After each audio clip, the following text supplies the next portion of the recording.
తాలింపు అంటే ఆవాలు లేని తాలింపును ఒకసారి ఊహించుకోండి. ప్రతి దాంట్లోనూ ఆవాలు ఎందుకు పెట్టారు అంటే అందులో ఉండే ఔషధ గుణాలు మన శరీరానికి అనేక రకాల లాభాలు కలిగిస్తాయి కాబట్టి.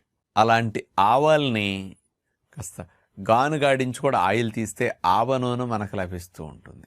మార్కెట్లో దొరికే ఆయిల్స్ అన్నీ రిఫైన్డ్ ఆయిల్స్ కాబట్టి ఈ ఆవ నూనె కూడా రిఫైన్ చేయటం వల్ల కాస్త కల్తీ ఆయిల్స్ అట్లా ఉంటాయి.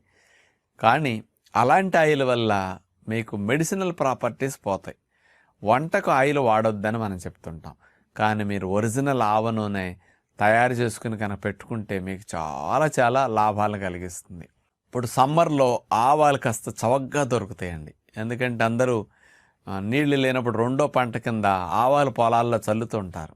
ఏప్రిల్ మే నెలలో ఆవాలు బాగా మా పంటలు పండి మార్కెట్లోకి ఎక్కువ క్వాంటిటీ వచ్చేసరికి రేటు